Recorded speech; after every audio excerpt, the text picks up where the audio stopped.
Hi, Elena is here, and today I'm talking with amazing Marie Claire Giraud, and she is a singer and actress, and she is a writer and playwright residing in New York. Marie Claire is a lyrical pinto soprano.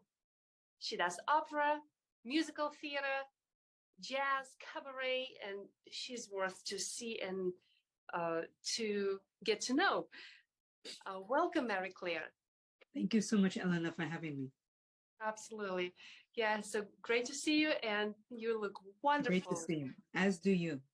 Thank you. You're welcome. We have the same top song. Exactly. Love it. Yeah, and we didn't plan it. We did not. We did not. Absolutely not. So, and happy Easter to you, my dear. Happy Easter. Marie Claire is my dear friend, and we work together on stage, and she's a wonderful singer and performer. So let me speak about the most exciting news today. All right, so let me start with the Carnegie Hall on upcoming performance on June 20th. So you are selected to perform in Carnegie Hall this year. Yes. Tell us about it. It's exciting. It is so exciting, Elena. It's so exciting. It'll be in Weill Hall at Carnegie Hall. I won a competition, the Progressive Musicians competition for my category, soprano, and I'll be singing an aria. So this we've come from Giancarlo Manotti's opera, The Council, and it's very dramatic and it's very powerful and very much speaks to the times that we're living in right now. And it's just a beautiful piece of music. It's an amazing opportunity, amazing experience for me to be singing opera on that stage. So I'm very excited. And I'll be there to support you. I'll do everything to be there, and nothing can stop me because Carnegie Hall is one of my favorite destinations in New York, and it's worth to see. So please share the link to get tickets to this performance at the end of this video. Okay? Absolutely. So that's going to be exciting. So the second thing I want to jump into, you wrote an amazing song, Chasing Rainbows. Yes. Because I can sing in my head now. I can sing in my head because I saw that, and that the studio recording of Chasing Rainbows. And now we can share exciting news about this, that this song is going to be released by Lista Vol Sound Recordings, which is going to make it a hit on the National Public Radio. Tell us about it, please. That's how Lista Val, the record label out of Brooklyn, that's how they found me. So NPR, National Public Radio, they have a yearly contest called Tiny Desk, where songwriters can submit their original songs. And the prize is they get a tour, they get to do the Tiny Desk concert in DC, and they get like worldwide recognition for their music being played. So Lista Val, I guess, was on Tiny Desk website, and they heard Chasing Rainbows, loved it, contacted Anna, my manager, and now they want to release it on vinyl next month. Wow, congratulations with this. Thank you. And this song is such a beautiful, wonderful song. It is. Oh, it is. Shall I sing a little bit for everybody? Shall I sing a little bit for everybody? Please do, yes. Okay, here we go. I love it. Chasing rainbows, I'm chasing rainbows. Whenever I'm sad and feeling bad, I chase rainbows. Chasing rainbows, pretty multicolored rainbows. Whenever I'm glum and feeling blue, I chase rainbows. Blue as can be, blue straight down to my knees. Blue like a child whose lollipop is dropped and it's hit the ground. That's why I'm chasing rainbows. I'm chasing rainbows whenever I'm sad and feeling bad. I chase rainbows.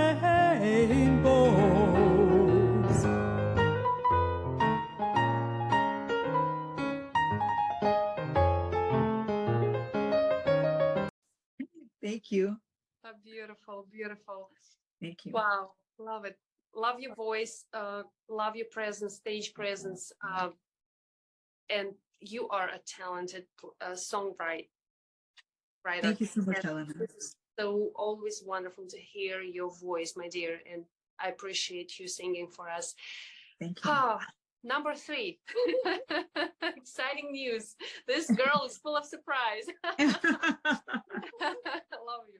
All right, so there is, so you're going to perform on May 10th, right? Yes, And in the Thompson Hotel in New York with your own band. Yes. So tell us about it. At Parker's, right? Yeah, Parker's is a jazz club within the Thompson Hotel, which is located right down the block from Carnegie Hall. It's called the Thompson Hotel at Central Park. And I'll be singing with my band, a trio consisting of piano, upright bass, and drums. And I'll be doing songs from the Great American Songbook from 6 to 9. And it's a lovely venue. Just a lovely time. The heart of Manhattan, singing songs that many of these composers at one time or another resided in New York City, from George Gershwin, Cole Porter, Irving Berlin, Duke Ellington, and many of these songs were written about this great city and in this great city. So it's just a win-win for me and for everybody else that will be there on that night. Great. So yeah, again, so share the link at the end of this video, and we definitely will come to support you. So thank you so much. So exciting, so exciting, so excited about you. Great success. Let's jump into your little bio behind this. I know you studied in Rome. You studied opera in Rome. Yes. Share with us your experience. Rome is a beautiful city. I've been there. Rome is fantastic. And actually, it's one of the cities that if I had to live anywhere, I would live in Rome again, because it was just incredible. It's not called the Eternal City for nothing. And I lived right in the center. So living in the center of Rome is basically like living in a museum. You walk by statues by Michelangelo, Leonardo da Vinci, paintings, Caravaggio, I mean, Bernini, sculptures, fountains. I mean, it's just gorgeous. The place is an inspiration. And then it's like you have not only this great art, but then you have ancient Rome, the Roman Empire of old. So you walk by the Colosseum and all of these amazing archaeological structures. So it was a fantastic experience, and I loved it. I can picture it in front of me. And you know, another thing, Elena, the reason why I wanted to go to Rome is because I wanted to study opera at the source, where it was created, you know, because I feel that if you want to take on something or study something, you should always go to where it began or who created it. Learn from that person or learn from the people that created it. And the people that created opera are Italians in Italy. So that's where I went. They hear you. They hear you now. I'll be pleased. Yeah. And the food. Oh my God. The food. Rome is one of the places to go. Yes, absolutely. The food. The food is amazing there, everywhere. It is. It is. That's wonderful. So I'd like to talk about, your favorite roles in opera. I know you did so many, and please tell me what's your favorite ones. I know you read that. For me, Aida, yes. Aida has got to be, it's on my bucket list, and it's a role that I have been studying, and I feel it very personally, this music, because it's written about a Black woman, who's been captured, and it's about love, betrayal, love of one's country, the love of your life, love for your father, love for your brothers, and she's very much torn in this story about where should she be loyal to, where should her loyalties lie. And it's a very powerful piece. And of course, the music is fantastic. From the minute that orchestra starts till the end, it is just gorgeous, lush music.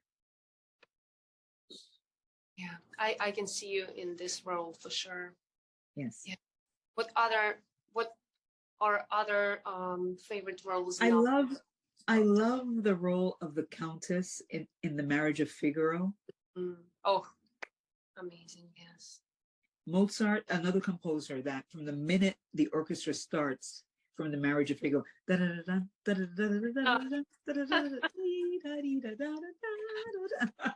it's just fantastic from beginning to end.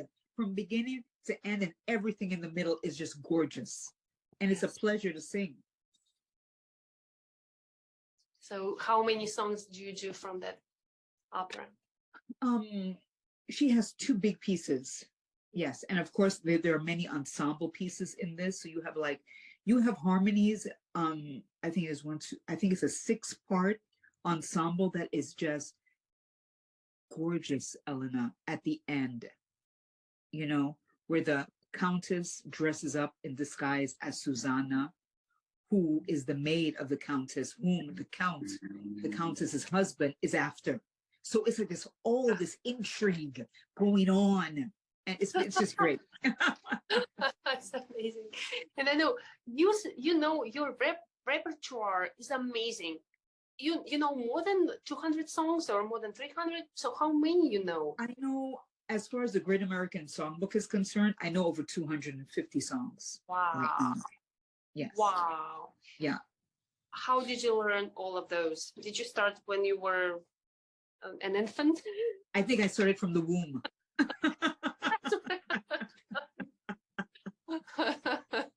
I've just always loved this music, and even before I sang this music, I used to watch classic cinema with my grandmother.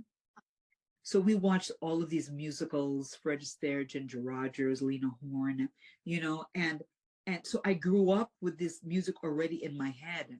So when I started singing it, they were very familiar to me. So it didn't feel like something new. It just felt like something very familiar. Yeah. Like an old friend. There are some directors that do musicals now and then. Like for instance, there was a few years ago where The Artist that came out, it was in black and white, and it was a musical set in the 1920s. And it just harkens back to that time of the Ginger Rogers, Fred Astaire musicals. I mean, and those musicals were really created during the Depression era to give people hope, you know? Like one of the songs that I really love right now that I recorded actually last week is Change Partners by Irving Berlin. And Irving Berlin wrote this song for Fred Astaire for the movie Carefree that he starred with Ginger Rogers. And when you see this scene, you know, Elena, it's a grand scene where there's a huge orchestra and there's just wonderful white marble floor. And Fred Astaire takes Ginger Rogers in his arms and is gliding her across that dance floor with this beautiful song, Change Partners, in the background. So it just makes you believe in romance and love, and the possibilities are endless. It makes you believe that the possibilities are endless. Anything that can happen, and anything is at our disposal.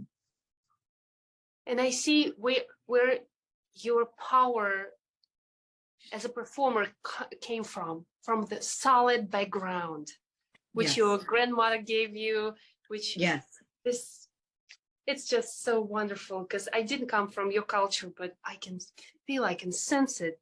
And this is what makes me want to be part of it. This passion that you have, you know, Mary Claire. Yes, because my grandmother, that's very true what you said. My family, they always instilled in me that I can do anything that I want to do as long as I'm willing to do the work. Do the work, Mary Claire. Don't skip any steps, you know, don't miss out, just do the work. a little bit every day, do the work. And I work very hard. I train every day of the week.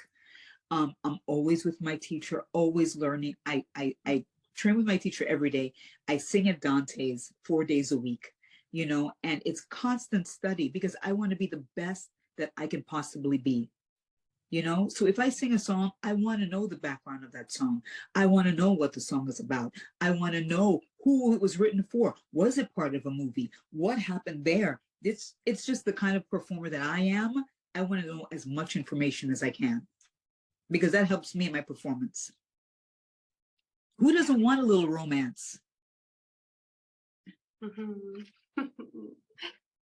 And I worked with you on stage as well. So because Yes. you bring all this technique that you described to stage acting, to stage work. Yes. And I just can't appreciate enough being your partner in the scene. We worked Yes. together. That was lovely. Tennessee Williams, Hello from Bertha, produced by Illusions and our mutual friend, Yes. Paul Good. So it's just like wonder. It's great to work with you because you follow the directions of our director, Lawrence Arabian, and you apply everything, all the technique you learned to your stage work. So how did you come to straight acting? Because you've been a singer.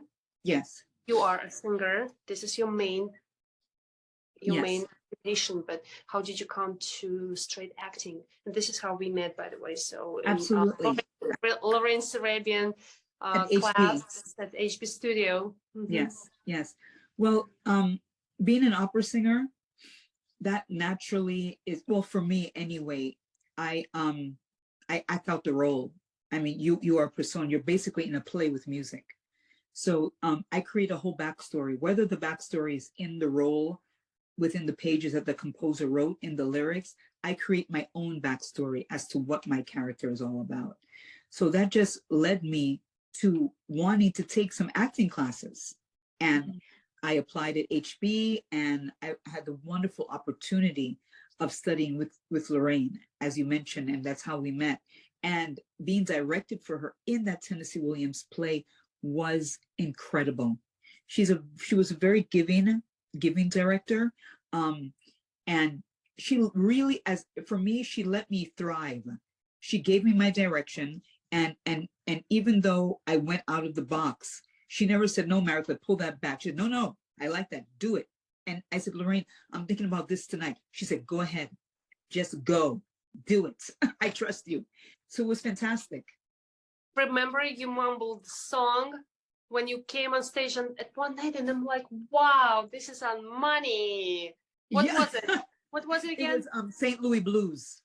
Yes, that was so on money. So wow.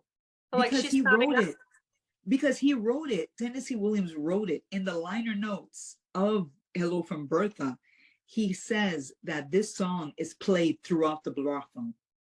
You really studied the script. So he gave it to me. I have to thank you, Tennessee. Thank you, Tennessee. He put that in my head, and I was like, where can I sing this song? Where can I make an impact? And it was when so you hear me before you see me. And that's why you got great reviews. The production got great reviews, by the way. Yes. I know that Chasing Rainbows is one of the songs that belongs to the musical.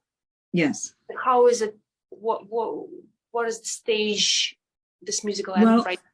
Well, right now, Charcoal is pretty much done from my aspect of it. I do need to go back, tweak it, flesh out some more aspects of it as far as the songs, but it's pretty much done. We're right now focusing on my singing for now. And as far as my making my debut, whether it's jazz, opera, or musical theater, because I'm strong on all of them. So we're focusing on music for now, and then seeing where that branches out of. And then Charcoal will come. But Charcoal is coming. So it's coming, it's in the progress. And yes. Right, yes. Great. Okay, keep me updated. I'm always... Absolutely. Yeah, absolutely. Wonderful. And you perform, so people can see you at Dante restaurant Absolutely. Yes. every Wednesday, Tuesday, Wednesday, and Thursday. Yes. Tell us the location, and Yes. so because I've been there and it's a great place with a wonderful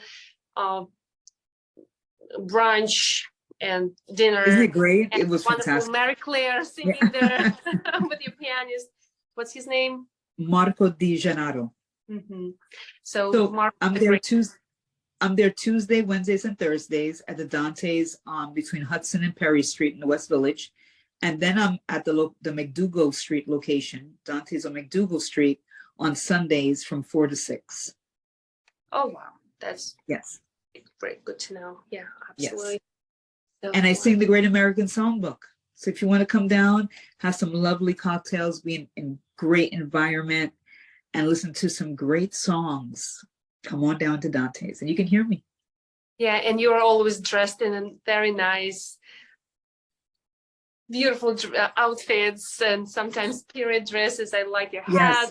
And, Yes. look, and it's always a great show. Great show Thank to you. attend and enjoy your afternoon and evening with Thank you, Mary Elena. Claire. Lily, great. And so I like the stories about synchronicity. And I remember you met John Hardison, Yes. the classical composer who wrote, you collaborated, you had a chance to collaborate with him after your meeting. So tell us about that story. John Harbison is the Pulitzer Prize winning composer. He wrote the Great Gatsby opera that the Met Opera House commissioned him.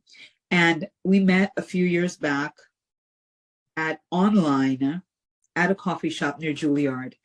The Juilliard students were rehearsing his music. I was going to rehearsal of my own. And so it was a New York moment.